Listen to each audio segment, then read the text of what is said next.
Thursday, February 1st already. Man, that came quick, didn't it? Wow. Year's moving right along, and so is the week, getting closer and closer to Super Bowl week. Next week, heading to Las Vegas on Wednesday morning. We'll be covering the Super Bowl from Las Vegas on Wednesday, Thursday, and Friday next week. Really looking forward to bringing you the sights and sounds from Vegas, right from the Strip, baby. And unlike the Niners, I'm staying on the Strip. Unlike the Chiefs, I'll be on the Strip. You're not going to see any NFL teams on the Strip, which is good planning ahead from the NFL, if you don't mind me saying. We are going to talk about Deebo Samuel here right off the rip, and then we are going to get into a few other things, a few comments, talk a little bit about the conversation I had with Nick Wright just yesterday on the channel, and it is really good to have you here. Welcome. Like and subscribe, why don't you? As you walk on in or you walk on out. Like and subscribe. Anyone who is a member of the initiated got a little talking to last night, I believe. A public service announcement from Sports Bane directly to members only. So, you know, if you're interested in living the safest life possible, you're going to want that Bane PSA. Sports Bane. He's talking to you. Let's just get that sip of the day right out of the way right there. That was perfect. Perfect. Nailed it. All right. You ready? You feeling it? Good. Because Deebo Samuel might be the mismatch that unlocks a Super Bowl win for the 49ers. You know, Steve Spagnuolo is someone that I've been talking about a lot already. He is the Chiefs defensive coordinator. We are going to talk about him more and more and more as the game approaches because he really is a genius. He is every bit a defensive card-carrying genius. As anyone says, Andy Reid or Kyle Shanahan is carrying that offensive genius card. Spagnuolo is someone whose professional job is to take elite offenses and just shut them down in the biggest game of the year. He's done it. He's going to try to do it again.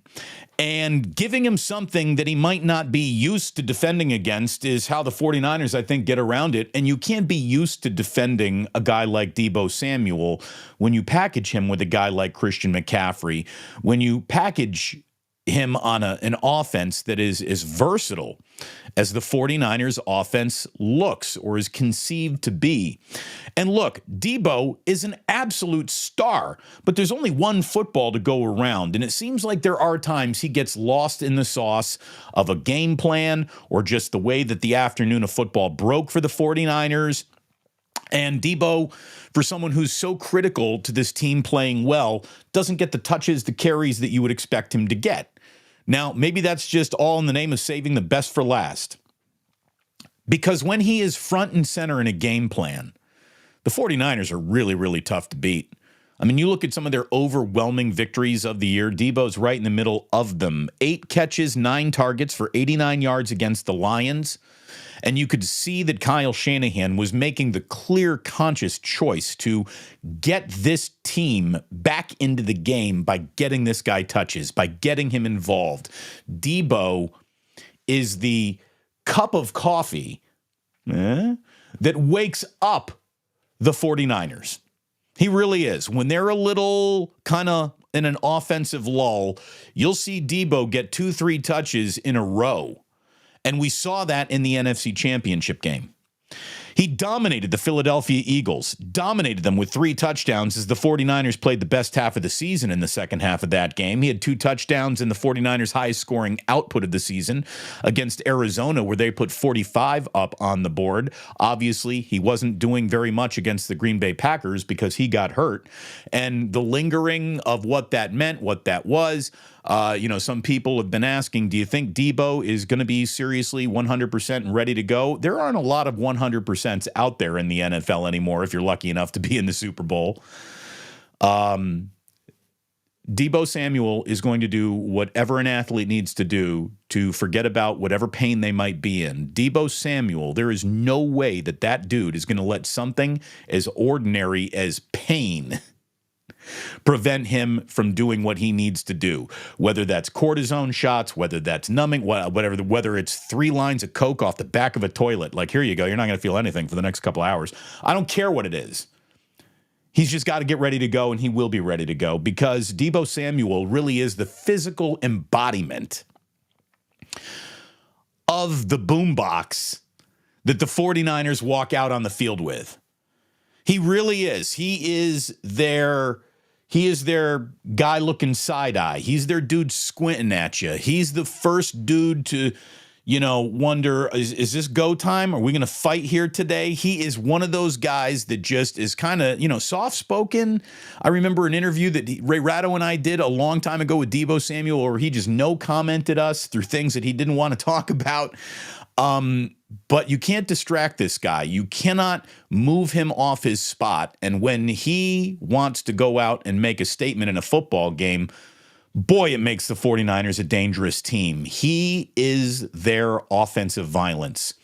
And for the 49ers to go and beat a very, very defense-first Kansas City football team, he needs to enact that violence on that Kansas City Chiefs defense, specifically their linebackers. So Deebo, lots of touches. I need at least 5 carries in the Super Bowl, and I think I need at least 5, 6, 7, 8, 9 targets for sure in this Super Bowl. If the Niners are staying ahead of the chains, if they are putting together long scoring drives, I think you will find those things have happened. He is a huge part of this team's just overwhelming football when you see it out of the 49ers. Real quick, without looking, no one bring up his stats. Let me just ask you, you can say it aloud. You can write it down in the chat if you want to. What is Deebo Samuel's single game rushing yard high this season? Like we all know, he's one of the greatest running backs ever disguised as a wide receiver. He is as good almost with his legs as he is with his hands. And the 49ers want to get an awful lot of him out of a ground game. What is his biggest rushing day of the season? It's got to be at least like 65 yards, maybe 70, drifting to 80. Nope. Deebo Samuel, I was surprised when I saw this looking through his game logs. His largest rushing day of the season was 38 yards. That's it. That's it. I want him to have a 38-yard rush in the Super Bowl. 38 yards. That came in week 2 against the Rams. Here's a guy who averaged 6.1 yards per carry, though, this year. He hasn't found that success in the postseason. Maybe teams are looking for him. Then use him as a decoy. Again, Deebo opens up possibilities in this offense as much as anyone not named Christian McCaffrey, and maybe even more than Christian McCaffrey straight up, who I think has just got to be, if we didn't see much of Elijah Mitchell and Jordan Mason in the regular season or really the playoffs, it's got to be 35, 40 touches for Christian McCaffrey in the Super Bowl if the 49ers really plan on winning it. So you give another 10, 15 touches to Deebo Samuel. Now we're at what? We're already at like 55 snaps. How many plays are these guys going to get? Because you figure that Kittle and Ayuk, they're going to be involved. Juwan Jennings, I see you certainly on third down, third and Juwan. Let's see that happen. This is going to be a fascinating game plan, and what an interesting couple of days it is for the 49ers, because if they are going to win the Super Bowl with a game plan, that game plan is being installed right now. We'll get through the 49ers wrapping up their week in Santa Clara before they actually touch down in Las Vegas to begin their Super Bowl preparation in the host city. So we'll get to that in just a second. But in the meantime, are you ready? I'm going to try not to slurp. I know that bothered someone yesterday. We're going to try to not slurp here. Again, when the coffee's hot, you got to do what you got to do, right? First of all, my sponsors, freaking love my sponsors, starting with my man Ike, and my man Ike loves the 49ers, and he loves you too. So this is something for everybody. This Friday, Saturday, and Sunday. Tomorrow, Saturday, and Sunday. This weekend. All Damon Bruce listeners, watchers here on the Pluce, all of you get free chips and drinks upgrade with any sandwich purchase at all Ike's locations. All you got to do is either walk in there and say, Damon, and get your free chips and drink, or online when you're ordering on the Ike's Rewards app, use promo code Damon right there for free chips and drink. What more do you want? You take care of the sandwich. I'm going to take care of your drinks and your chips. And that's my man Ike taking care of everyone. And Niners fans, if you are a member of the Ike's Rewards app, you will get as many member rewards points as the 49ers score in the Super Bowl. Now, I've been telling you this for a few weeks. You should have been earning points with the Niners this entire playoff run. But if you haven't done it, do it now. Download that Ike's Rewards app. And remember, whether you're doing it online or whether you're doing it in person at any Ike's location, you're in Arizona, you're in Las Vegas, you're in Los Angeles, any Ike's location, just say Damon, and you'll get free chips and a drink, and that is for all of you here in the Pluce, not just for the initiated, but for anyone. So please hit like, please hit subscribe, and when you order from Ike's this Friday, Saturday, or Sunday, use promo code Damon, chips and a drink, just like that. Want to say thank you so much to Dr. Paul Hughes, who is sponsoring Postgame and Damon, and you can use code word Hunter if you would like to avoid orthopedic surgery through his cellular replacement therapy, which I've had done to my knees, and I am living proof that this guy officially knows what he's doing. Go talk to Dr. Paul Hughes. Go to orthopedicsurgeries.com. Ironically, if you'd like to avoid an orthopedic surgery, his offices are in San Mateo. Obviously, Bay Area viewers, this is an awful lot easier for you to take advantage of than someone who might be listening in, I don't know, Sri Lanka today. But I'm telling you, you don't need that surgery the hospital's trying to sell you until you go see Dr. Paul Hughes. Trust me on that one. And if you want to make a wager on the big game this upcoming, we're close, right? We're getting closer and closer to kickoff. MyBookie.ag, use promo code Damon when you sign up there. Not only will you get all the props, all the propositions, all the spreads that you could possibly want, but you also got a fully functioning casino. It's just like you're in Vegas too. Over at MyBookie.ag, use promo code Damon. And because it's a week of love, I'll get a little love to Uncle Boys, even though they sponsor the Good for Ball, Bad for Ball Friday segment. It isn't Friday yet, but it will be. Uncle Boys, we freaking love you too. So there you go, boys and girls. Get yourself a free chips and drinks Friday, Saturday, and Sunday at Ike's. As I was telling you, the next 24 hours for the San Francisco 49ers are a critical 24 hours. The game plan is now in its final install.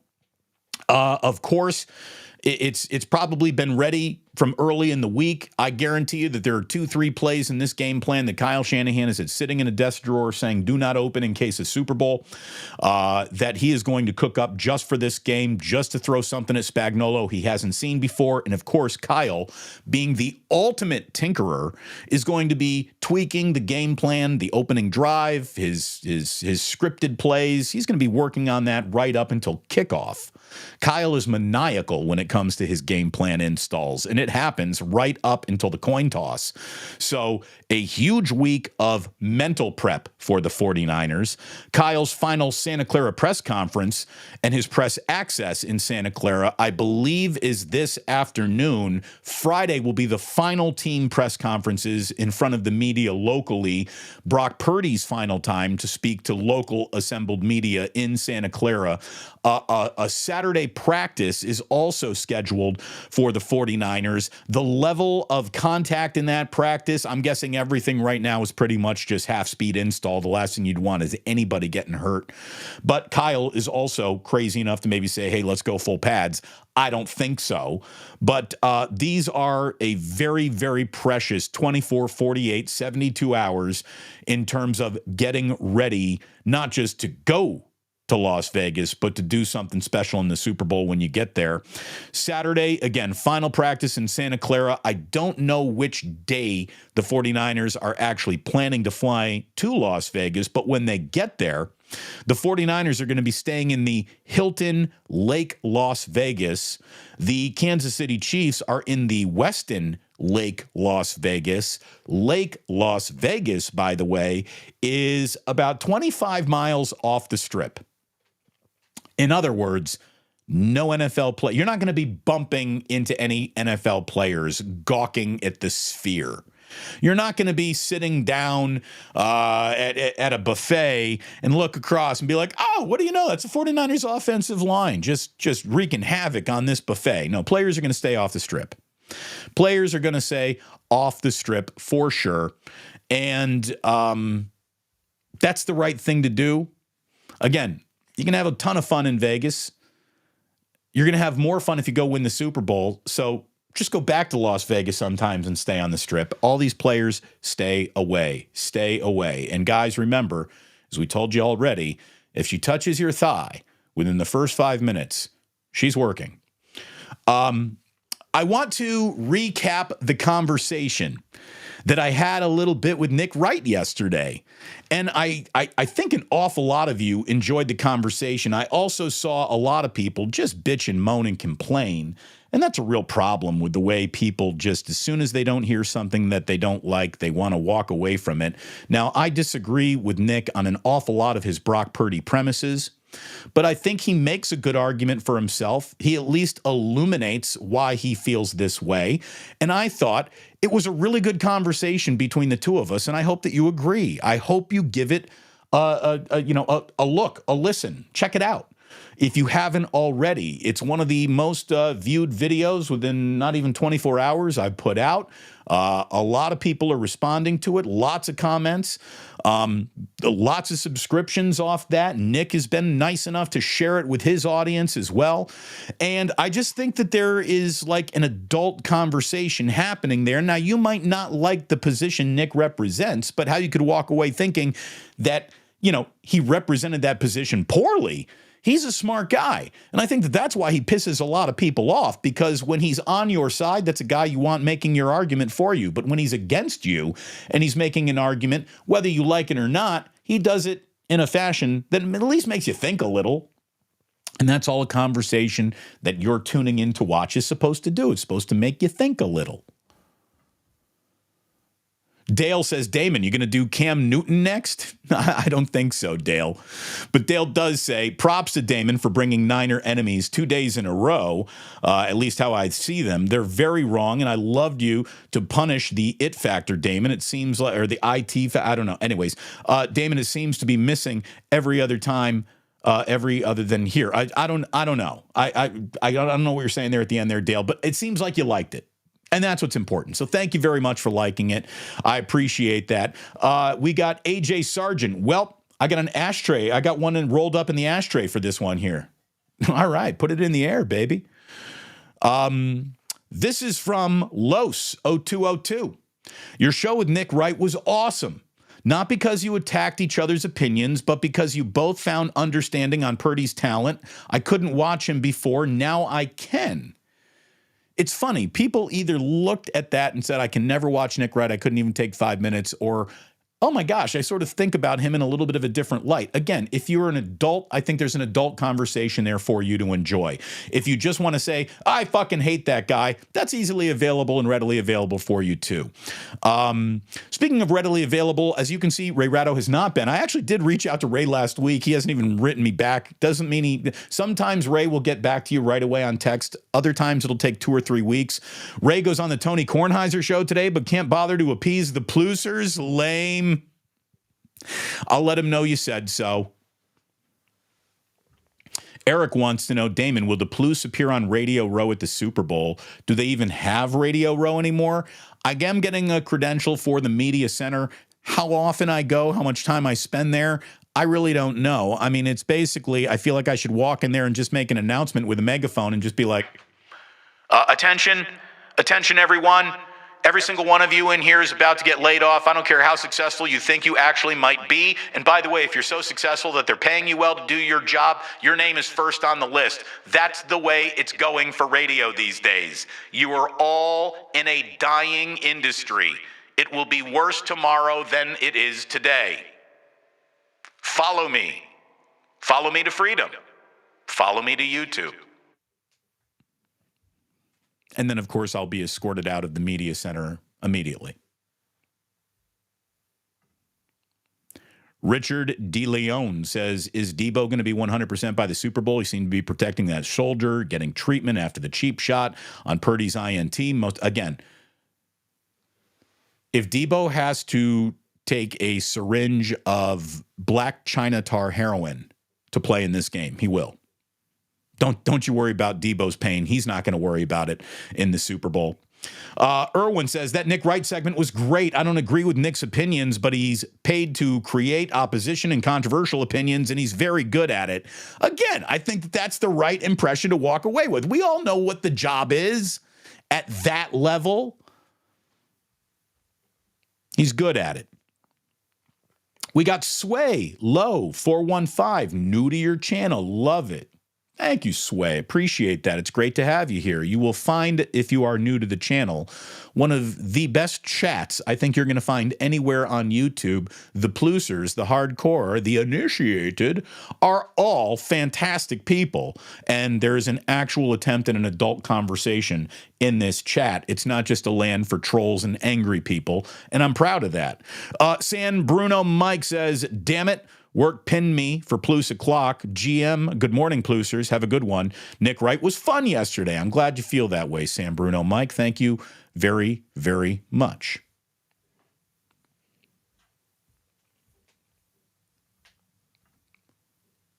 Wow, only 38 yards for Deebo? Again, doesn't that surprise me too when I looked at it, Otis? That surprised me, too, when I took a look at that one. What is Deebo's single-game rushing high of the year? Just 38 yards. It happened a long time ago at the beginning of the season.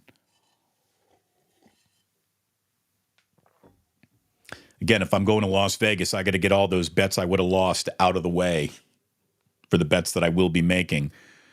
By the way, one morning, what we're going to do while we're in Las Vegas, we're going to open up Super Chats, and I'm going to keep Super Chats. And whatever the dollar amount that I make in that morning's Super Chats is going to be the dollar amount that I walk over and I place on one hand of blackjack.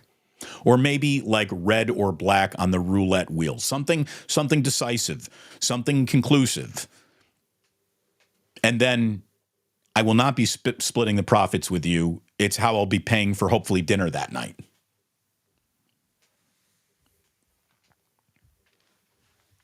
So again, I thank Nick Wright for coming into the Lion's Den. A lot of people really appreciate it.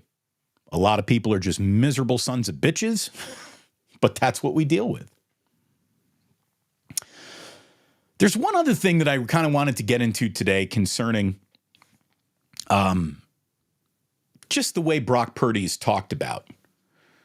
And I know that a lot of people will blame Nick Wright or Cam Newton or whoever their, preferred Brock Purdy hater of the day is. It's funny to me that the NFL is the only sport out there that actually gives permission to fans and media to make fun of this guy. Right? When someone is billed as Mr. Irrelevant, well, that's got to be the most easily dismissible athlete in professional sports. There's no other sport that takes the last pick of the draft and instead of treating it as like, woo, you're lucky you just caught the train, mocks it like the NFL does. The NFL takes Mr. Irrelevant, whisks them off to Disneyland or Disney World to put him in a parade. In other words, this is the only parade you're ever going to get, you loser. You ain't going to make it in this league. The NFL, strangely, gives people permission to make fun of one of their athletes by calling it Mr. Irrelevant, calling him Mr. Irrelevant. Maybe it's time the NFL does away with that. And I'm not here to make the world like smoother and nicer, but maybe there will be a bit more respect paid to the last pick in the draft because what Brock Purdy has accomplished. Again, it's just like the lesson we all learn in the movie Ratatouille. Not everybody has talent, but talent can come from anywhere. So maybe it's time to stop this whole Mr. Irrelevant thing because I think people look at it, say, well, the NFL has given me permission to just crap all over this guy before he does a thing in this league and continues to give me permission to crap on him no matter what he accomplishes in this league because his starting point is mocked. There is no other sport. The NBA doesn't make fun of the final pick of its draft. Major League Baseball, look, we can't even name the first 3 guys in any Major League Baseball draft, so I don't know how relevant it is, but the NHL doesn't make fun of anyone else getting drafted. Everyone is like, congratulations, you've been drafted. But the NFL sets this person up to be mocked. So maybe as we look at the discourse, we can say that people take the messages sent by powerful media conglomerates, which the NFL is, and takes them like way too much to heart, right? It's something else.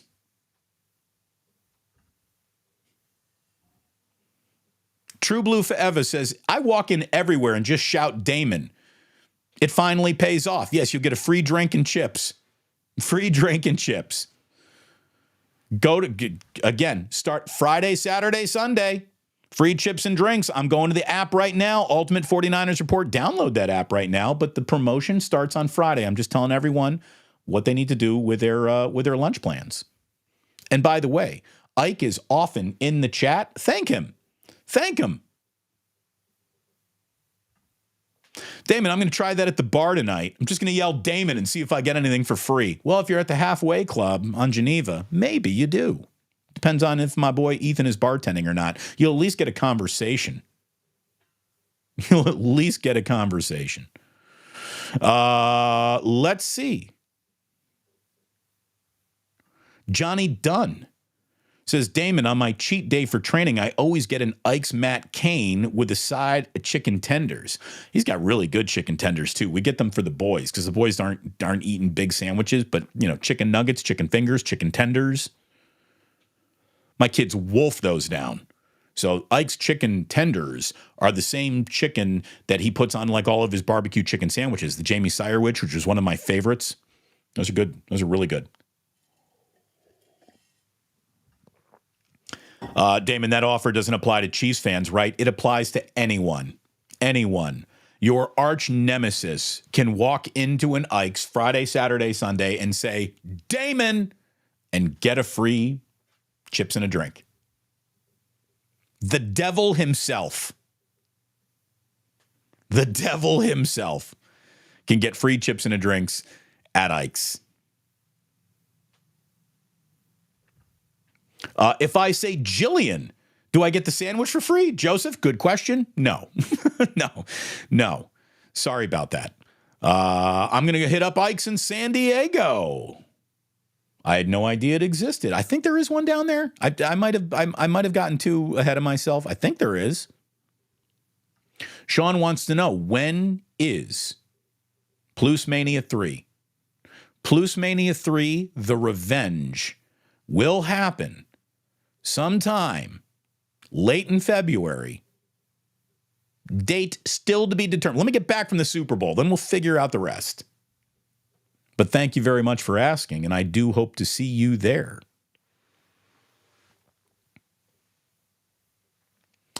Okay. Little NFL news this morning, right? NFL news, Dan Quinn is the Washington Commanders' next head coach. Look, we know that Bob Myers helped Adam Peters get that job in Washington as their GM. I wonder what role, if any, Bob Myers played in the hiring of Dan Quinn. We've also got Seattle and Washington now filled. And more interesting than Dan Quinn taking the Washington job is now the one man who is left standing as the game of musical chairs has come to an end.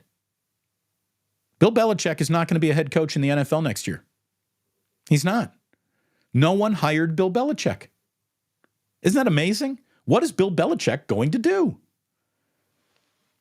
I mean, I don't care what the 49ers do. Win the Super Bowl by 50 points, lose the Super Bowl by 50 points. I would absolutely hire Bill Belichick as a consultant. Like, here's $3 million a year, Bill. Come on in. Spend 3 days around the team. $1 million a day. Hang out with Kyle for a week. Move into his guest house, whatever. There's a remarkable football resource right there. Who is going to find it? Who is going to use it? It's kind of amazing, right?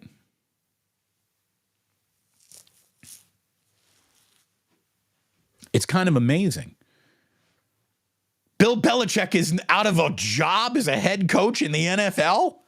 I did not have that on my bingo card. I really didn't. I didn't. That's surprising to me. We're going to hop into Club Pluce. We're going to dive into an awful lot of we're going to dive into an awful lot of what you're thinking about. Again, Big Mac is saying, 95.7 the game's been hard on the ears across the board lately. Again, I'm not here to bash anybody. Let's stop with all that. Just stop. If they send anybody to Las Vegas, I'll be hanging out with those guys. Again, I'm not there because they don't like me. I'm not there because they're filing for bankruptcy. So no hard feelings. And oh, by the way, that entire world is dying. I'm glad to be in this new world. This new world's going great. We get to hang out together in a brand new way that we couldn't just do it on the radio. So this is all going to work, kids. We don't need to be angry about anything anymore. It's good to be here. It is really good to be here. Erwin wants to know, hey, what if she's just given a free thigh massage?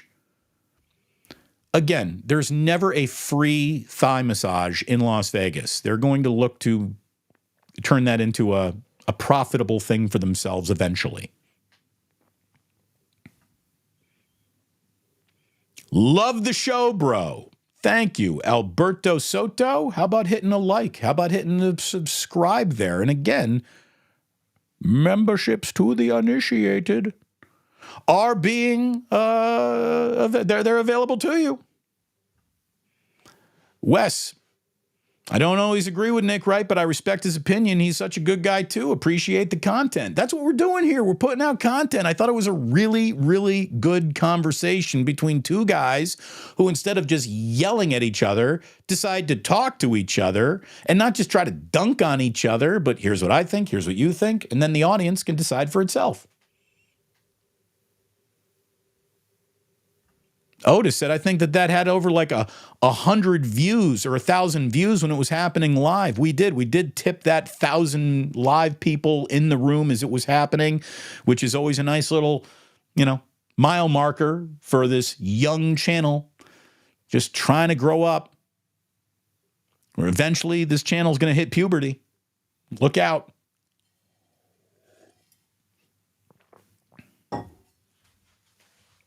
So let's real quick let you know that the Warriors are going to be back in Memphis for the first time since Martin Luther King Day. They're going to be playing the Grizzlies on Friday night. It's the first game of a 5-game road trip for the Warriors. They go Memphis, Atlanta, Brooklyn, Philadelphia, and Indiana. That Pacers game to wrap up the 5-game road trip is February 8th, which just also happens to be the NBA trade deadline. So this is a really big week coming up for the Golden State Warriors and what they will do to either change the arc of this year, the direction of their franchise. What are they going to do? Or are they going to do nothing and just kind of punt? I don't know. I think they're going to do something. I know that if they want to do anything this year, it feels like they got to do something. There could be no greater ad, by the way, no greater addition to the Golden State Warriors than just everybody agreeing, hey, let's play some defense. Stop turning the ball over like a bunch of just met each other slapdicks and play some defense. Little bit of defense is going to go a long way in the NBA. A totally random sports note that I've got to sneak into today's show, because this is a bad beat. On Wednesday night, Purdue, God, I hate Purdue. And one of the reasons why I hate Purdue a lot this year is because they are so good. Purdue's got a good basketball team. Northwestern, who's played Purdue tough the last couple of years, Northwestern played and lost to Purdue on Wednesday night in West Lafayette, Indiana. Now, why would any of you care about this? Because you're all sports fans. You like a good tidbit. How about this for a good tidbit? So Northwestern became the only Division I team in the last 25 seasons to score more than 95 points on better than 55% shooting, handing out 20 assists while having fewer than 10 turnovers, and lose. In other words, Northwestern, in the last 30 years, 25 seasons. Played the best game in a loss we've seen in college basketball. Again, when you're a college basketball team, you score more than 95 points, you shoot better than 55%, you hand out 20 assists, and you have fewer than 10 turnovers. You're supposed to win that game to the point where every Division I team that qualified for that was 763-0. And thanks to Northwestern's loss, that record is now 763-1. That's a bad beat. That is a bad beat. What's the trend? The trend is 763 wins, 0 losses until Northwestern caught the first loss under that the other night. Woof, that's rough. That is rough, boys and girls. Finally, last bit of news here on the podcast, which is exploding and growing. We just did our best month ever on the podcast. Most downloads over any month ever. December was great. January was even better. And we are we're going to be going podcasting an awful lot from Las Vegas, obviously. We'll be doing quick interviews. Turn around for quick little nuggets and podcasts. Last note here on today's podcast before we get into Club Pluce. Today's a very important date in my entertainment history. February 1st, 1982 was the very first episode of Late Night with David Letterman.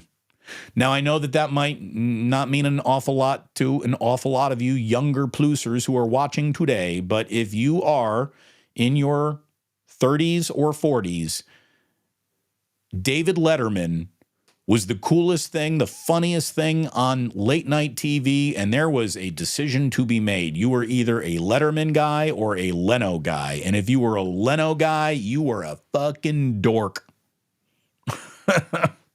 Telling the kind of jokes that make your grandma laugh while David Letterman is over here throwing televisions off of skyscrapers. Stupid human tricks, stupid pet tricks. Oh, God, I loved Letterman. Absolutely loved Letterman. His first episode, his first guest was Bill Murray, and the other guest that night was Bill Nye, the science guy. Or no, excuse me, not Bill Nye, but Mr. Wizard himself. Mr. Wizard himself. Oh, we got a super chat. One stat I wish you mentioned with Nick yesterday is how good Purdy's been against the blitz under pressure. Brock's numbers are in the top 3 in that class. Here's the thing, Jeff. Like, I did sort of turn that on Nick. I didn't use that specific stat, but one of the things he does often on his own shows, he puts up a silhouette of an athlete. You don't see who the athlete is, so there's no team bias. There's no facial recognition bias. Here's a silhouette, and then these are the numbers. And Brock Purdy's silhouette and the numbers that he led the NFL in this year are so overwhelming that I even said to Nick, this silhouette against these numbers, if this person is Aaron Rodgers, he's probably a unanimous MVP, much less he's probably not. Again, the NFL gives us permission to dump on people by calling one of its people that it employs Mr. Irrelevant. There's no way your office would let you call anybody Mr. or Miss Irrelevant. You'd get sued in a corporate setting, right? So maybe that's something that the NFL needs to do. Drop that. Drop that Mr. Irrelevant, because what you're doing is you're giving permission to shit on this guy everywhere in any way possible. Look at me doing some deep thinking and caring about language. I'm Mr. I don't care about language. Say whatever you got to say. I don't care who gets offended. But if a tweak in the language can improve the quality of the conversation, I'm all for it. Thank you very much for improving the quality of this channel. Thank you for improving the quality of the podcast by being a tremendous audience. Hit like. Hit subscribe, all those good things. We're about to hop into Club Pluce, but for those who are just listening today, this is where we get off and we say thank you so much. That sports don't build character, they reveal it. And like that, he's gone. Move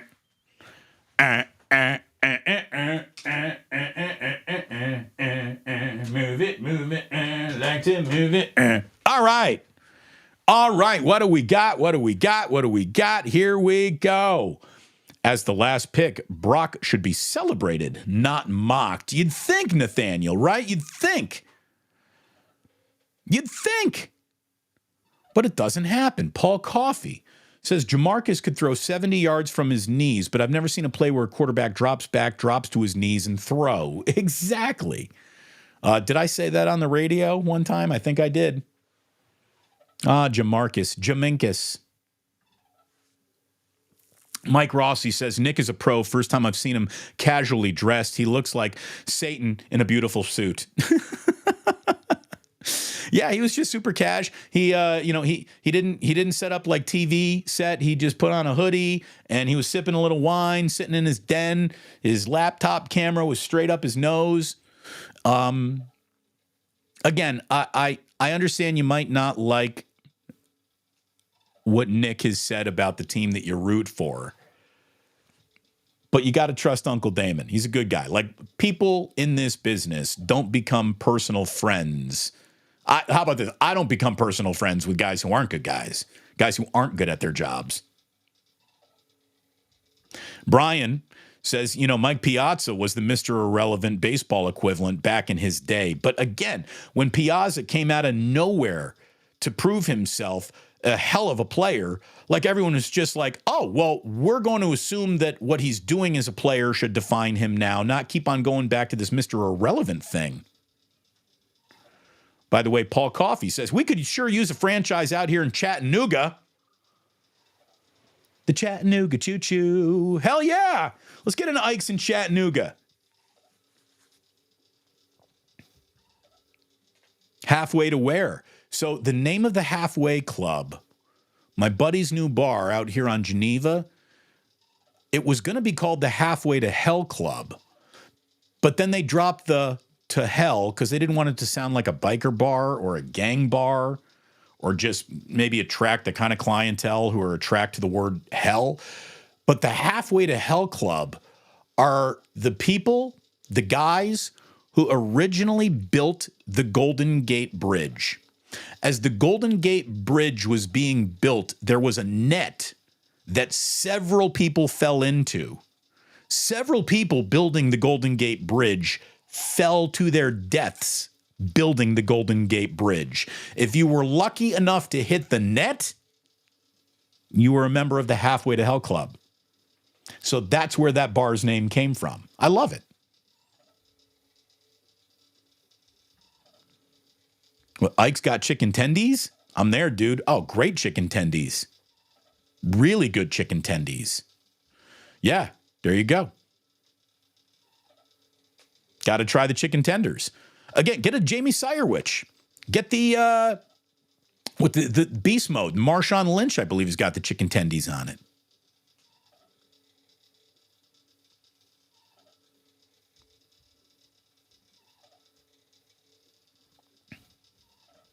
Irwin, just dropping a little McConaughey on us. All right. Remember, free chips and a drink. Using code word Damon at Ike's. Friday, Saturday, and Sunday. All locations. Use promo code Damon online. Damon, if you could do Plucemania after SF Beer Week, please and thank you. All right. Just for you, Smiley Dan, because we want you there. I mean, who else is going to keep us safe if you're not there? Yeah, it'll probably happen later in February, if not early March. I think for sure that Thursday, first Thursday of the NCAA tournament, I could probably get my buddy Greg to open the bar early for that one. Maybe do like a little watch party.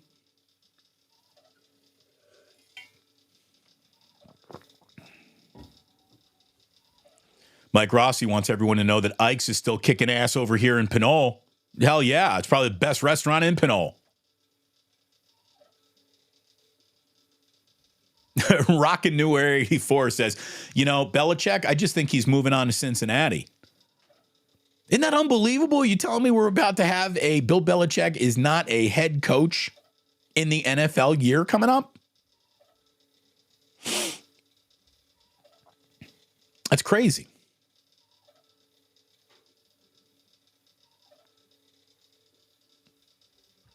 Joe Schmo says, get Bill to make everyone those cool hoodies. Like, all you need is a pair of scissors, and boom, you got a cool hoodie. How about this? So Ozzy, my youngest, 2-year-old, has got a dinosaur T-shirt that's like his favorite T-shirt, but he's officially outgrown it to the point where we can hardly get his head through the hole. And it's Jack, the one with the abnormally large head. Ozzy does not have an abnormally large head. And he can't even get his little dome through this hole. So I said to Jillian, I'm like, why don't we cut it out? Why don't we make him like a wrestler's T-shirt? Why don't we make it? She's like, no, we're not starting that. We're not allowing the boys to walk around in tattered clothes and cut up clothes. And I'm like, yeah, it's probably a good idea. But I think I'm going to do it anyways because he really likes that T-shirt. You can open up his drawer and say, Ozzy, you can put on any shirt. That's the shirt he picks every time. 10 out of 10 times he's picking that shirt. I guess I could just get him a bigger one, but I can also solve this problem with a pair of scissors.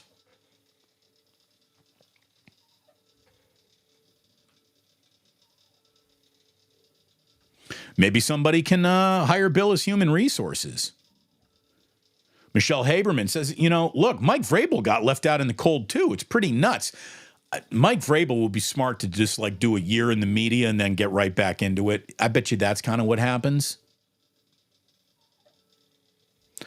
R.I.P. Cougar Rebel says, Damon, you going to hang out with the great Gianna in Vegas? Of course I'm going to hang out with Gianna. I can't wait to party with Gianna in Vegas. And if she's lucky, I'll give her a lap dance. And on that note, Kim wants everyone to say, get your dollar bills ready, fellas. Dollar bills, y'all. Roddy Richards, Odyssey just eliminated their podcast production division and laid off all employees in that division. Again, tell me you don't know what you're doing. So you're in a totally failing in front of you radio business and you're going to lay off your podcast division? You deserve to go bankrupt, you schmucks. That is unbelievable.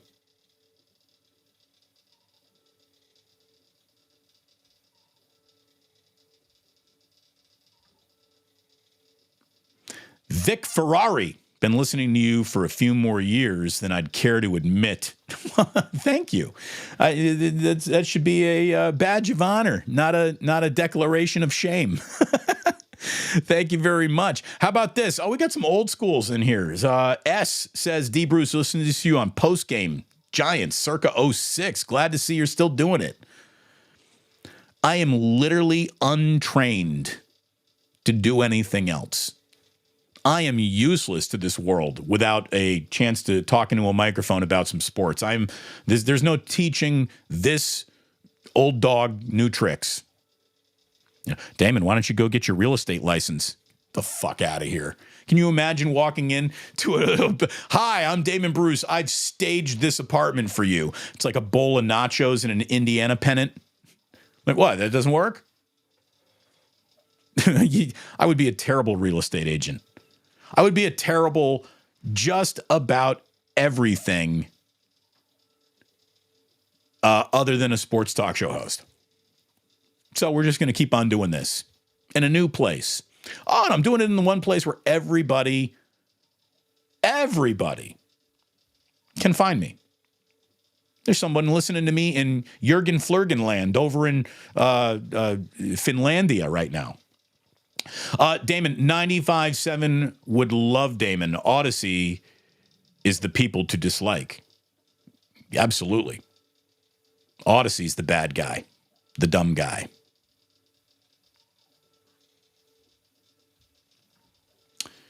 Joe Schmo says, strippers have card swipers now. That's a terrible thing to call a woman's vagina. That is not to be used to swipe credit cards.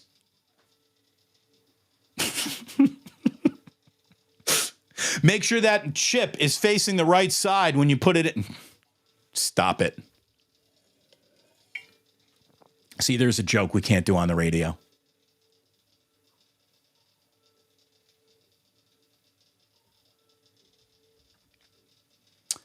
This is from Joe Blanky.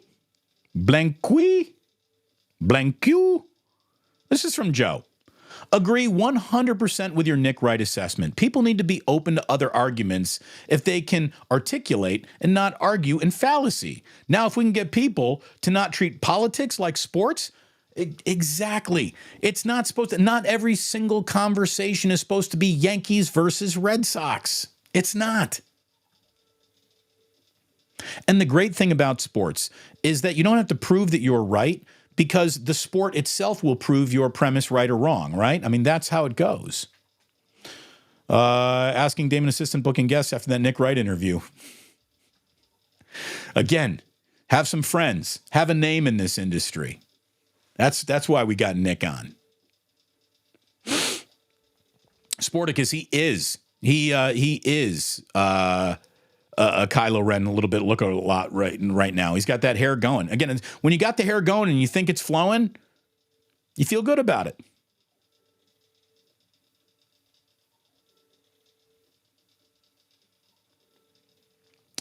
What do we got? Al Cohol, who says the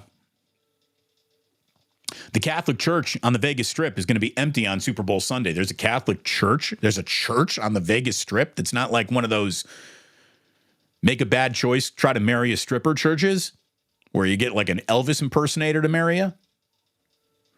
Words of wisdom. Hit puberty. I thought this channel was manscaping by now. Thank you. Growing up so fast. Pretty soon we'll get our driver's permit. Oh, you like the tidbit? I'm glad you did. David Ryder, Bits O Tid. Yes, please. Bits O Tid. That's it. Maybe instead of we'll calling it tidbit, sport tidbit, we'll call it Bits a Tid. I like that. By the way, there was someone, let me see if I can give credit to who actually said it. I even took a picture of this and snapped it because it was such a good idea. Jonathan, and this is a member of our initiated, Jonathan Dewey, 2953. Jonathan Dewey says, I got an idea for a special story segment, especially if it's about the Warriors. Everyone knows Tim Kawakami, Anthony Slater, and Marcus Thompson do the Warriors Plus Minus podcast. He's like, you should do a segment called Plucemania. The Plucemania podcast? That's a great idea. I told him, brilliant. I'm using it. I'm stealing it. So when we're done covering the 49ers, when we're back from Las Vegas, we will absolutely start doing a segment called Plucemania. We will definitely be doing Plucemania 3, The Revenge from the Halfway Club, date to be determined. We're definitely going to do an NCAA viewing party somewhere. We're definitely going to go back and hang out with our friends at Victory Hall at some point in time as well. Plucemania. That's, again, there's some things that are so obvious. How did I not think of that? That's freaking brilliant. Plucemania podcast. I'm going to tell that to Kawakami and just piss him off.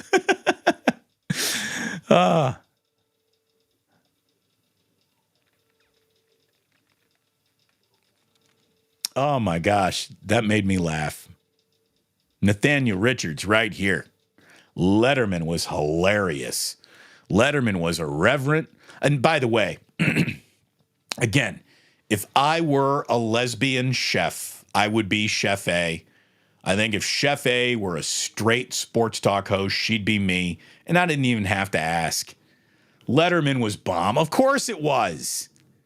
Of course you were a Letterman fan. That's why you and I are friends. That's why, I don't think there are many Letterman or Leno. I guarantee you the vast majority of everybody in this chat right now, the vast majority of everybody in this chat was a Letterman man or woman. Like, I don't even have to ask Kim Schaefer. I don't even have to ask Kim Schaefer. Oh, look at this. Kim Schaefer. Letterman just put the smackdown on all the Taylor Swift haters too. Did he? Good for David Letterman. My band almost made Letterman, Old Dirty Hungus. I still have a handwritten note from him. That's pretty cool. But Letterman has a great YouTube channel and posts clips. It's great stuff. G-Man Music. I did not know that.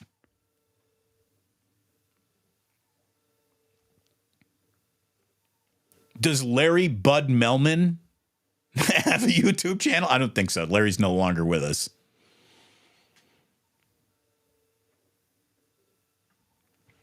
I went to a Jay Leno taping in the early 2000s. Saw Regis and Gilbert Gottfried on that show. Rest in peace. Yeah, both of those guests gone. The only time I've ever been to the taping of a network show was in the former David Letterman studio when Stephen Colbert took that over. When I was in New York a few years ago with Jillian, we got the opportunity to get a taping to the Stephen Colbert show, and we went, and it was good. The musical performer that night was Lil Wayne, and that's when I realized how Lil Wayne really is. He is borderline midget. Can't remember who it wasn't a great night of guest. You know who the guest was? The big guest get on that show was that evening was Judd Apatow's wife. I can't remember her name, but she's in an awful lot of his movies. She was the woman who was in with that Adam Sandler movie where he's got that little kid. And she was like, they're making fun of her being the Hooters waitress, even though she doesn't have big Hooters. She's very pretty. Can't remember her name right now.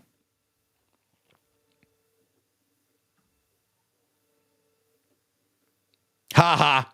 Leno guy. You're a Leno guy? Huge Oski Bear. Come on. You went to Cal and you're still square enough to be a Leno guy?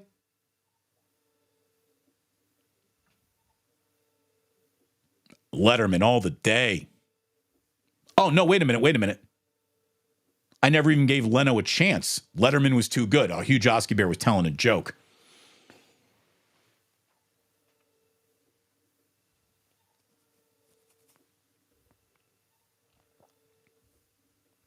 Johnny Dunn, again, look.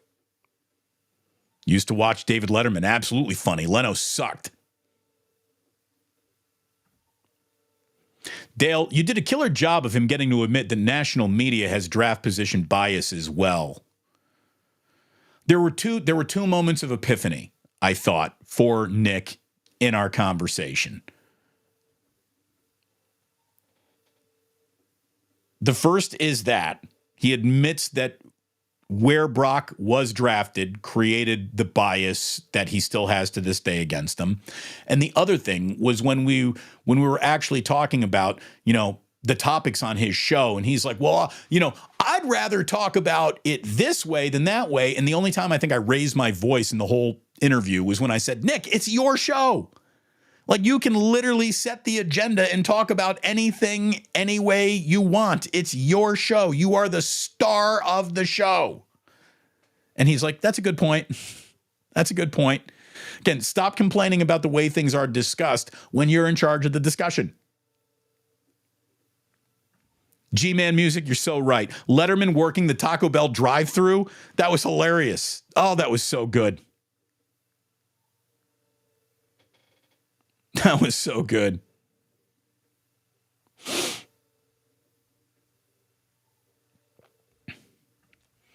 This is Words of Wisdom saying, Damon, any truth to the rumor that when our scarlet and gold heroes win the Super Bowl, you will get a tattoo or gasp a nipple ring with a 49er dangler? Inquiring minds want to know.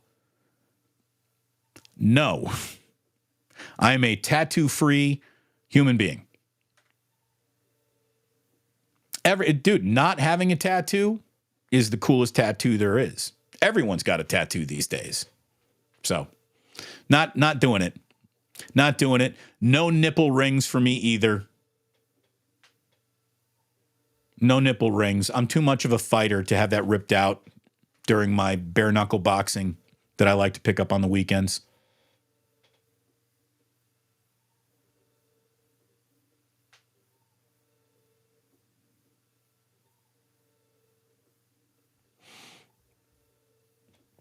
Okay, what else we got going on here? By the way, Paul Coffey wants us to know he's not the great blue liner Paul Coffey.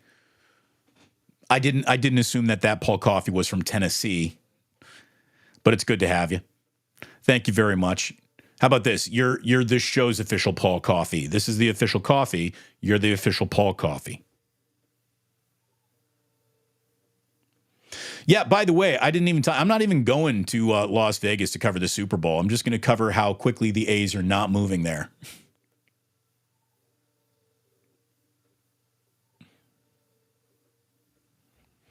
Gina, you should have a nice meal on us for sure. I'll definitely do a super chat when you're in Vegas. Well, thank you very much, Gina. Again, that's not to feed me. That's to go gambling with.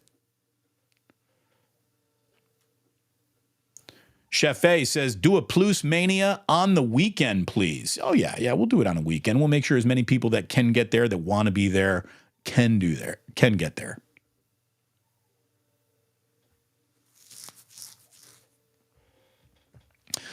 Damon, did you hear about Brock Purdy, a dog from Sacramento that's going to be in the Puppy Bowl?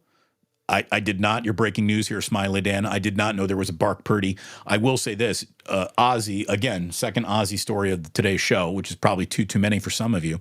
But Ozzy, he's a 2-year-old little boy, so he pretends to be a dog an awful lot. Like he gets on all of his all fours and he starts barking. Arf, arf, he'll say arf, arf, which is about the cutest thing in the world. And go bark, bark. And he also likes Star Wars, so my doggy nickname for Ozzy is Bark Vader. And he likes it. Bark Vader. Daddy, I'm Bark Vader. But Brock Purdy's pretty good too, right?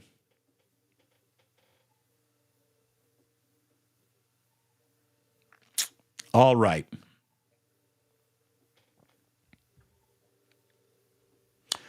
Irwin says, speaking of McConaughey, Coward made a great point of why certain people get worked up at Taylor Swift showing up at Chiefs games, but make no other mention of celebrities at games. Again, if you are mad at Taylor Swift's fame, you're an idiot. I don't know what to tell you. I don't know what to tell you. If Taylor Swift is the kind of person that makes you mad, I bet you don't have a very good job. I bet you're underpaid. I bet you're underappreciated. I bet you're an underserved human who might even be undereducated. You're just one of those angry, bitter, can't get offline, complaining about everything assholes. Again, we got a world full of young men who don't even know how to talk to a woman, and you're going to have a problem looking at one too? Generation no game. It's sad. Los0202 says, great discussion with Nick. I completely disagreed with him, but your interaction with him made me appreciate him. Yeah. I think that's about right.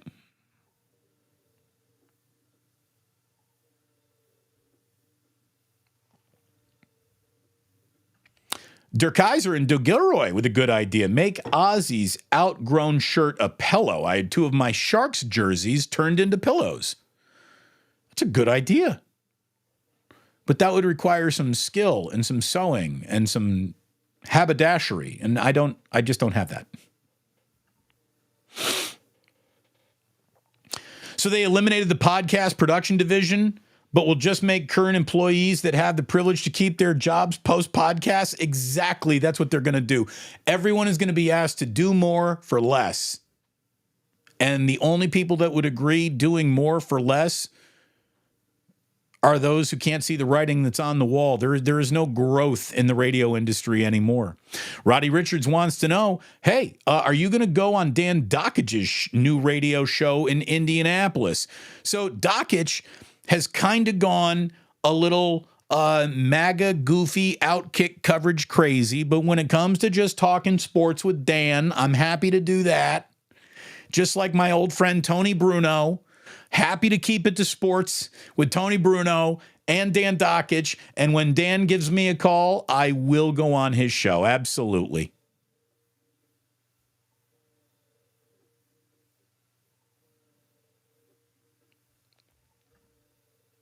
AJ Sargent says, apparently YouTube killed the radio star. Radio killed the radio star. I mean, that's the sad part of it all. That's who is most responsible for all of this talent going somewhere else? Oh, what do you know? It was us in the first place.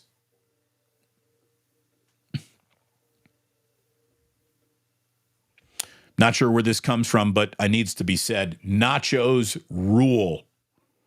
Thank you, Rockin' New Era 84. That's like one of those few things that you could actually put out in public, and I don't know anyone's going to argue with that, right? No one's going to argue with Nacho's rule.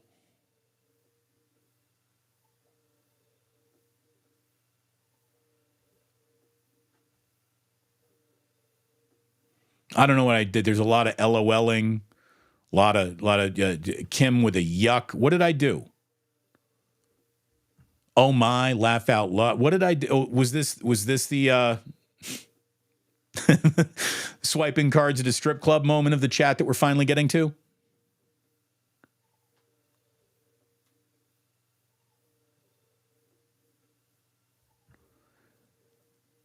'49er Ultimate Report. Oh, no, Damon, you will be in trouble. Wait, I'm sorry, Damon, you're not on radio anymore. You can say whatever you want. Exactly. Thank you. Thank you. And I will say this. Nick Wright gets calls from Bay Area radio stations, and he tells them to do this because he's on Team Pluce. And Nick this morning used his own Twitter to share the interview again with his own people. So let me tell you, you want to support the people, support the products that are supporting the Pluce, support Nick Wright. He's a good guy. Gary says, sorry, man. Damon, I could not watch more of Nick's nonsense yesterday. Sorry, I had to bounce out early. It was just making me sick to my stomach. Gary, you got to do what you got to do. But again, you shouldn't have that visceral reaction. Like, you got to have more of a stiff upper lip, right? And it's just something to think about.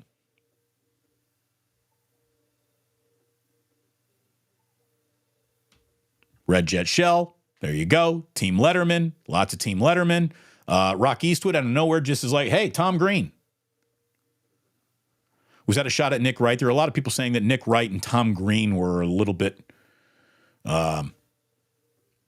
little facial similarity there. Letterman, Postman, and Capitola. I could have seen that one coming from 100 miles away. Oy. Absolutely. UC Steve. Top 10, Stupid Pet Tricks. It was a classic. G-Man Music. I'll take Conan over Leno. Oh, absolutely. Now, Conan was one of those guys who I thought was like trying really too hard, and I didn't appreciate it. It was all, this is the guys who are ahead of their time. You don't appreciate it as it's happening. It takes a little while to catch up with you. In the year 2000. In the year 2000. Like, the first time I saw that, I'm like, this is stupid. Now I look back at it, I'm like, that was hysterical. Smiley Dan. I did not know that. That was a nod to Johnny Carson. There you go. Carson was king, man. Carson was king. Martin Short, always great with Letterman. Oh, Martin Short is just it's the human embodiment of entertainment right there. Martin Short is hysterical. R.I.P. Cougar Rebel, you nailed it. Leslie Mann. That's the name of the woman that I saw as the main guest on the Stephen Colbert Show. Leslie Mann. Beautiful, beautiful woman. Funny, too. I like her in everything she's in. But I couldn't remember her name. Thank you very much. Leslie Mann, again, it all comes in. Can we talk about how Letterman was robbed of replacing Johnny Carson? Absolutely, we can talk about that. He got screwed over. And the single best thing I saw, God, who was it? Who was it where they were talking about, oh, no, maybe this was... So Letterman got screwed, and then Conan O'Brien got screwed, right? And they went back to Leno there for a little while when Conan came out. And maybe I got that timeline a little bit wrong, but when they said, hey, Conan, instead of coming on at 11:30, we're going to have you come on at like 12:05, and you're still going to be in this time slot that you'd rather not. And he's like, that's no longer the Tonight Show. That's the Tomorrow Show. I wanted the Tonight Show.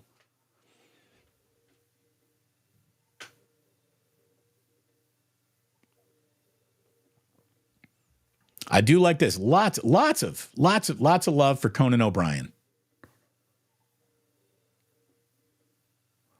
Huge Hosky Bear again wants to just go ahead and say I was laughing at the said Leno guy. So we got it corrected. Howard Stern, absolutely. Howard Stern on Letterman was incredible. Yaffe, good call, good pull.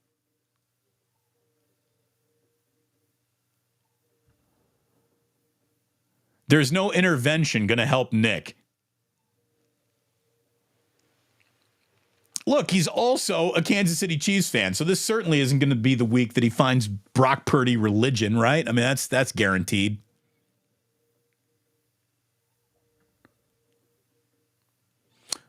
Habe the Babe.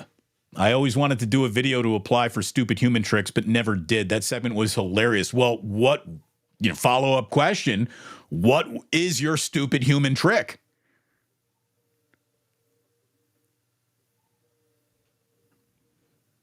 In the year 3000, was it 3000? I thought it was 2000. Maybe it was 3. Maybe it was. I don't know.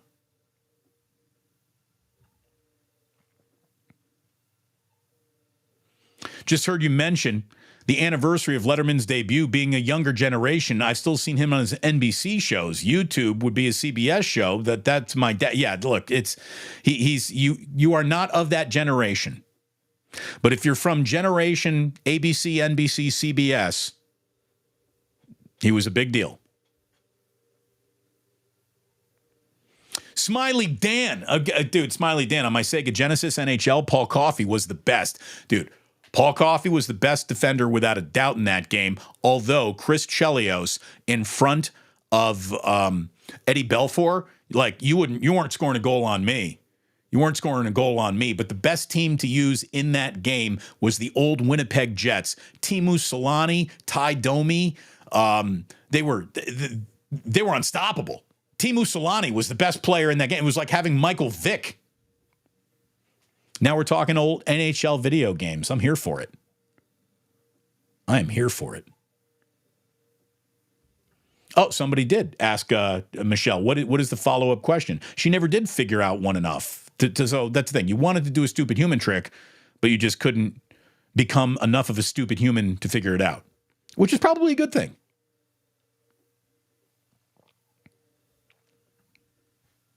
Letterman used to torture the Today Show host by yelling stuff that could be heard on TV. I'm not wearing any pants was the best. I liked when Letterman would go next door to the guys who ran the Sundry right next to his theater. Mujibur and Sirajul. And then Mujibur and Sirajul became such funny components of the show. He sent them on a road trip across America. Mujibur and Sirajul do America. These two Indian guys who ran a 7-Eleven next to the Letterman Theater. That was fantastic. Mujibur and Sirajul. God, I haven't thought of those guys in years.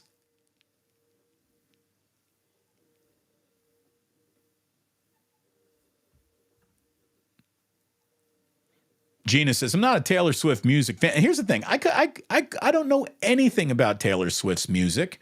Shake It Off is the only song of hers that I can actually identify by its title. Now, I've heard her voice enough to know, all right, that's a Taylor Swift song.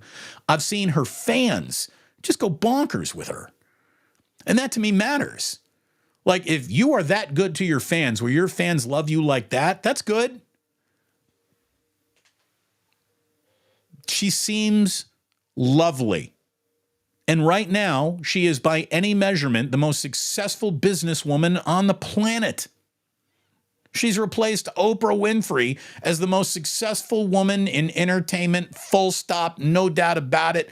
Beyonce can't carry... Beyonce is poverty entertainment compared to Taylor Swift's earning potential and power. I'm not comparing the two as artists, but Beyonce's tours make hundreds of millions of dollars. Taylor's tours make billions of dollars.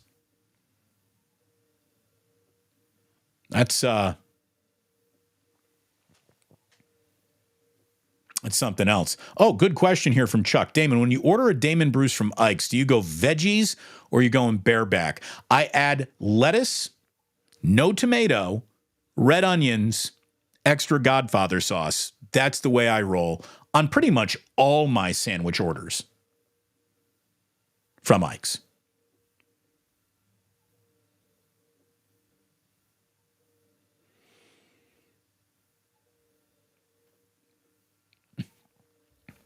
Apparently, Taylor Swift was shown for a grand total of 15 seconds. Again, if you have a problem looking at a pretty girl for 15 seconds, I bet you never touched one.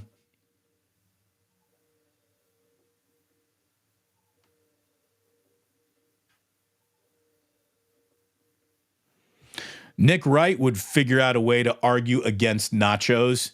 I bet you'd make a good argument. I bet you'd say things like, if you let that cheese sit on the chips for too long, the chip can get too soggy. It's basically just a crumbled up taco. Why not just get the taco? Like, here's the thing. You could take something I love the most. Like, if it were up to me to make the argument against the banned fish, I could crush them. I'm good at arguing. The only other, the other job that I would have been good at? Took way too much book learning for my taste. I would have been a really good lawyer. Not a contract lawyer, but a trial lawyer. Like, I can pick a side and make an argument for that side. And Nick is very good at doing the same thing.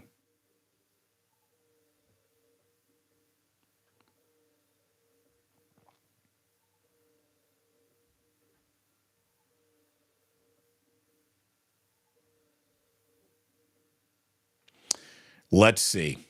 Let's see what else we got over here today. We are reaching the end of our chat today. Hey, Damon says, wasn't the Cow Palace the original home of the Warriors? I think it was the original home of the San Jose Sharks too. But yes, the Warriors played at the Cow Palace, the Capalace. Old Dirty Hungus said, any guy who got his start writing the best Simpsons episodes is a genius. Yes, Conan O'Brien was a Simpsons staff writer for a while.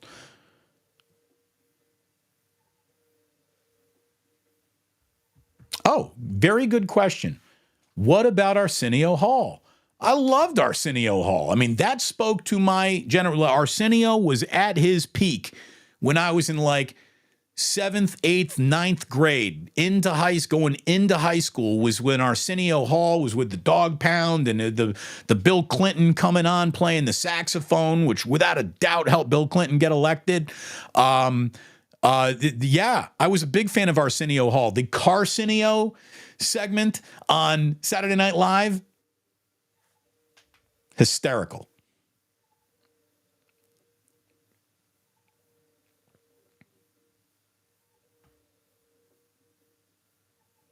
Old Dirty Hungers, not one person bringing up Arsenio. We got to Arsenio. I'm glad we did. Chef A wants to know, did we get a maximum football?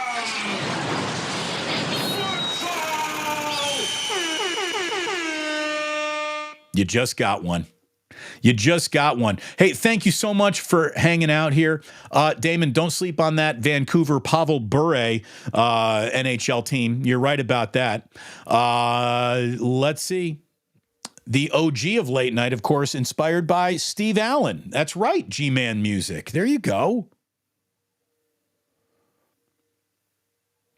God, this was a fun show today. A lot of memory lanes, a lot of things to go think about. Lots of things to go think about.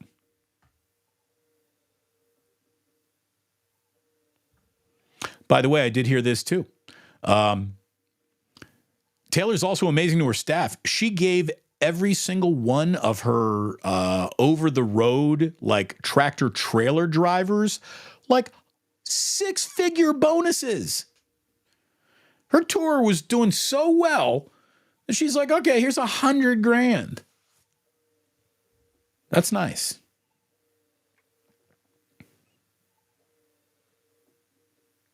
Again, she seems lovely. She's certainly pretty. There's really no reason to be mad at her.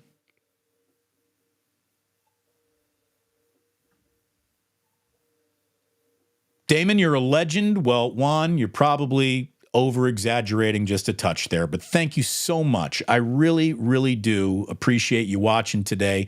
All of your support means the world. You're all really fun people to hang out with. I'm glad we get to do it every day at 11. We're going to be back Friday. I am working on a Joe Fortenbaugh either this Friday, next Friday. On Monday, Bob Fesco, who is one of the best sports talk show host in Kansas City, is going to be joining me at 11 a.m. on Monday. We're going to be doing Wake Up with yours truly and Larry Krueger, even though there's no game this weekend. We got a Friday Wake Up at 8 a.m. on Friday. We'll have another Wake Up on Monday, Bob Fesco on Monday, Joe Fortenbaugh on the horizon. Few other irons are in the works, and next thing you know, we're going to be flying to Vegas together, and we're going to take you on the entire trip. It's so good to have you here. Thank you so much for your support. You are the best audience I've ever had. You truly are. It's an honor to be with you once again. And that's why it just breaks my heart to tell you that you don't have to go home. You just can't stay here.